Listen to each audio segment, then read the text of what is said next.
PTI कोई favour नहीं मांग रही किसी से, ना खान साहब किसी से कोई फेवर मांग रहे हैं। अगर उसने डील करनी होती, 1 सेकंड की बात है, उसने बात करनी थी, दरवाजे खुल जाने। केसेस आपको पता है सारे भोंडे हैं, चाहे वो अलकादर ट्रस्ट का केस है, प्रोसिक्यूटर को पेचश लग जाती है, वो छुट्टी ले लेता है, कभी जज साहब छुट्टी ले लेते हैं। बात इसने गोली की कर दी है, ये तो चाहता है कि पीटीआई पे पाबंदी लगे। अली अमीन के ऊपर जितने केसेस हैं, खान के बाद इस वक्त सबसे ज्यादा केसेस अली अमीन के ऊपर हैं। 26वीं तरमीम की तरह जिस तरह मौलाना साहब ने हमारे साथ किया, साथ खड़े और आखिर में जब टाइम आया तो वो उन्होंने पतली गली ली के पता नहीं 157 बिलियन सरप्लस का बजट दे रहे हैं। अब सरप्लस का बजट भी कुछ जाहिल लोग उसको कह रहे हैं कि IMF की शर्त है। वो भाई ये मेरे ही पैसे हैं। पीपल्स पार्टी के साथ हमारी technically we are in the opposition, हमारी उनसे नहीं बनती।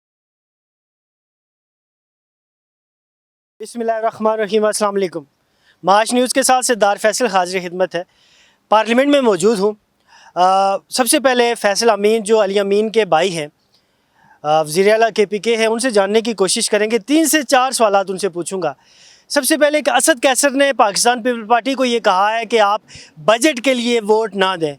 जानने की कोशिश करूंगा कि क्या ऐसा मुमकिन हो सकता है कि पाकिस्तान पीपल पार्टी नून को वोट ना दे, गवर्नमेंट को वोट ना दे, वो इत्तेहादी है उनकी। दूसरी बात, खान साहब से मुलाकातें नहीं करवाई जा रही, तो बजट से पहले कहा यह गया था कि खान साहब से पूछा जाएगा, मुलाकात नहीं होगी तो बजट में क्या क्या चीज़ें जो है वो उसमें शामिल की जाएंगी। शामिल तो की जा चुकी हैं, लेकिन ज़ाहिर तहफ़्ज़ात तो बहरहाल PTI के अपने बजट के ऊपर भी हैं। फिर उनसे जानने की कोशिश करेंगे कि जो पंजाब का बजट है, KP का बजट है, वफाक का बजट है, इसमें तीनों में फ़र्क क्या है, क्योंकि तीनों नंबर गेम चल रही है। वफाक कह रहा है कि जी हमारे यहाँ बजट जो है वो रिलीफ वाला बजट है, उसके बाद KP कह रहा है, पंजाब कह रहा है, और उसके अलावा वफाक कह रहा है। लेकिन असल में किसका जो बजट है वो तो आवाम का फ़ैसला होगा। लेकिन इस हवाले से फैसल अमीन साहब क्या कहते हैं, आइए जानने की कोशिश करते हैं। फैसल भाई बहुत शुक्रिया आपके वक्त का। फैसल भाई सबसे पहले बजट के हवाले से बात चल रही है, बजट का महीना है, KP में भी, पंजाब के अंदर, वफाक के अंदर, क्या समझ रहे हैं? क्योंकि आपका KP से तल्लक है, अली अमीन साहब की वहाँ गवर्नमेंट है, ज़रा वो वज़ीर आला है, तो क्या फ़र्क है इनमें, थोड़ा सा अगर बता दें। देखें जी, फेडरल बजट का तो आप ख़ुद भी इधर फॉलो कर रहे हैं, ज़बान का हेर फेर है और वो क्या कहते हैं, रामलीला की दास्तान है।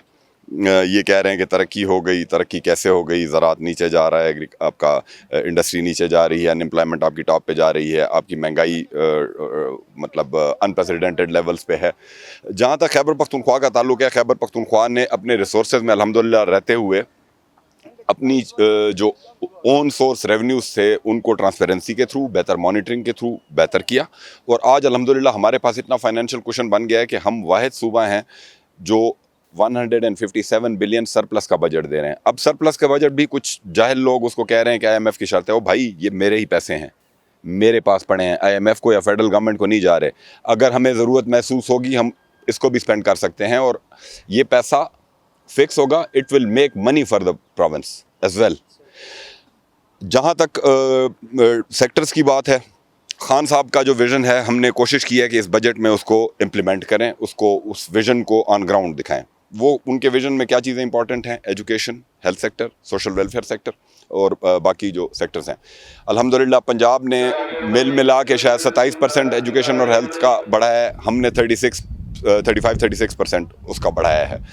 इसी तरह आप देख लें, बेसिक जो पे है, जो मिनिमम पे है, उसको हमने 40,000 पे हम लेके गए हैं, बाकी किसी सूबे ने, इवन वफाक ने नहीं किया।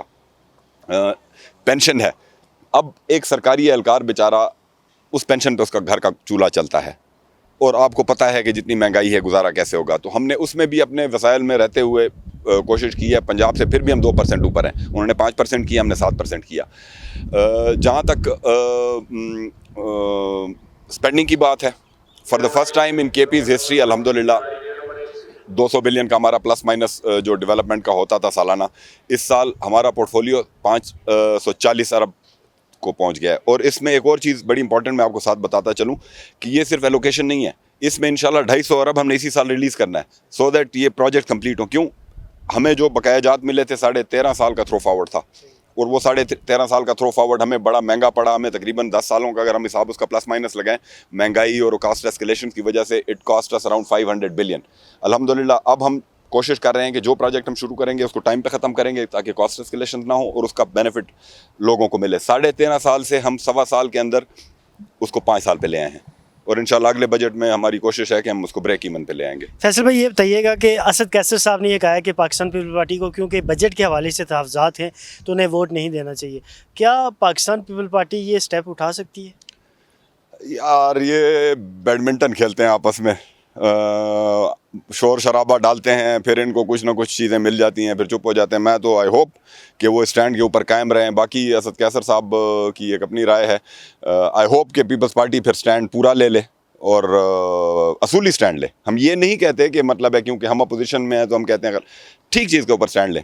अब सिंध का स्टैंड फॉर एग्ज़ाम्पल नई नहरों के ऊपर था, केपी ने फुली सपोर्ट किया। क्यों? क्योंकि वो गलत था।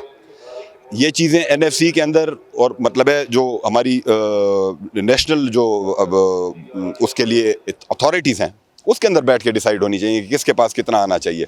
तो हम ठीक चीज़ को बिल्कुल सपोर्ट करते हैं, हमेशा गलत की मुखालफत करते हैं, करते थे, करते हैं और करते रहेंगे।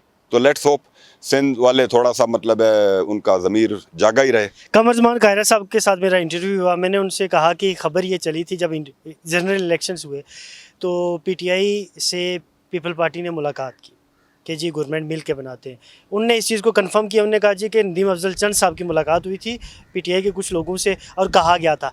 आज आप क्या देख रहे हैं कि क्या तब फैसला कर लेना चाहिए था जो हालात पीटीआई के चल रहे हैं, तो क्या उन्हें मिल के गवर्नमेंट बना लेती, हालात हो सकता है मुख्तलिफ होती? देखें जी, पार्टी के जो मेजर डिसीजन जितने हैं वो खान साहब ही लेते हैं। पार्टी की लाइन भी वो देते हैं, किसके साथ इल्हाक करना है नहीं करना ये डिसीजन उनका है। कुछ लोग अपने लेवल के ऊपर पार्टी के अंदर डेफिनेटली कोशिश करते हैं कि कुछ चीज़ों को इधर उधर देखें।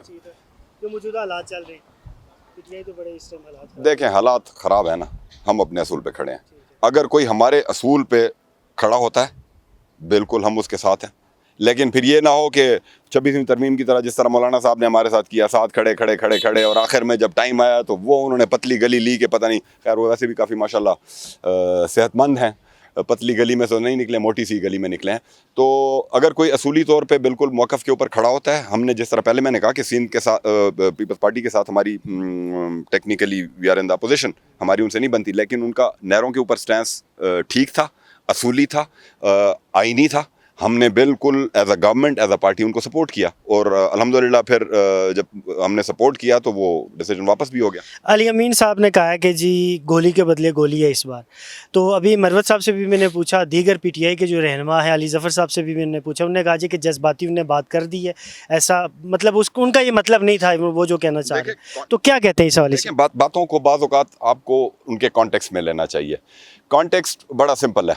देखें सेल्फ़ डिफेंस मेरा एक राइट है, कानूनी राइट भी है और मेरा मजहबी राइट भी है और सुन्नत नबी सल्लल्लाहु अलैहि वसल्लम भी है। तो उन्होंने उस सेंस में बात की है कि ज़ाहिर है यार, मतलब है क्यों मैं अगर मेरे वर्कर आते हैं और उनके ऊपर कोई गोलियां चलाता है तो क्या सेल्फ़ डिफेंस मेरा राइट नहीं है? उन्होंने उस सेंस में बात की। अभी लोग मसला ये है कि आप बात मफामत की करो कि जी वो मफामत की बात कर रहा है जी ये तो गद्दार है, वो जी बात इसने गोली की कर दी है, ये तो चाहता है कि पीटीआई पे पाबंदी लग जाए। ओ भाई, अली अमीन के ऊपर जितने केसेस हैं, खान के बाद इस वक्त सबसे ज़्यादा केसेस अली अमीन के ऊपर हैं। सीना तान के हमने मुकाबला किया है, करेंगे, आखिरी दम तक करेंगे। और yes, I agree with him, self defence is my right, not just legal right, it is my religious right, so I do. Last question है, इमरान खान से मुलाकातें नहीं हो रही, अडियाला में कोई मुलाकात नहीं हो रही। आपने बजट उनसे पहले एक दफ़ा कहा गया था कि जी उनसे पूछना भी है, खान साहब से इस हवाले से बात भी करनी है, कंसल्ट करना है, वो चीज़ भी नहीं हो रही। बजट कैसे पास करवाएंगे, क्या क्या चीज़ें उसमें होंगी, पेश तो कर दिया गया। सेकंड चीज़ ये है कि पीटीआई के पास क्या रास्ता है कि मुलाकातें नहीं हो रही, खान साहब को कैसे रिहाई मिलेगी, क्या रास्ता क्या है पीटीआई के पास? देखें, एक खान की रूल ऑफ लॉ की जो स्ट्रगल है वो आज की नहीं है, 30 साल की है। और पीटीआई कोई फेवर नहीं मांग रही किसी से, ना खान साहब किसी से कोई फेवर मांग रहे हैं।